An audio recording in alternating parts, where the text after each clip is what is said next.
చిత్రమైన కొత్త షరతు. మద్యం మత్తులో కారు నడిపి రోడ్డు ప్రమాదానికి కారకుడైన ఓ యువకుడితో పాటు ఆయన స్నేహితురాలికి న్యాయమూర్తి విభిన్నమైన షరతుతో కూడిన బెయిల్ మంజూరు చేశారు.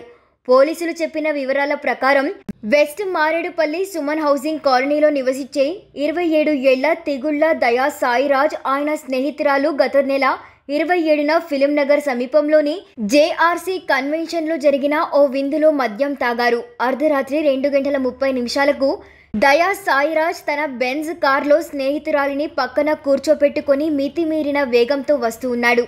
ఈ క్రమంలో జూబ్లీహిల్స్ రోడ్ నంబర్ 45 వద్ద కారు అదుపు తప్పి బోల్తా పడింది.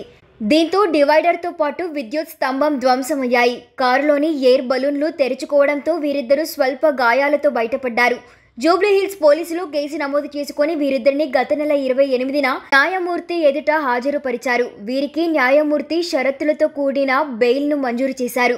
ప్రతిరోజు జూబ్లీహిల్స్ పోలీస్ స్టేషన్కు వచ్చి రిసెప్షన్లో ఉదయం 10 నుండి 12 గంటల వరకు ఫిర్యాదుదారులకు, బాధితులకు నవ్వుతూ స్వాగతం పలికాలని తీర్పునిచ్చారు.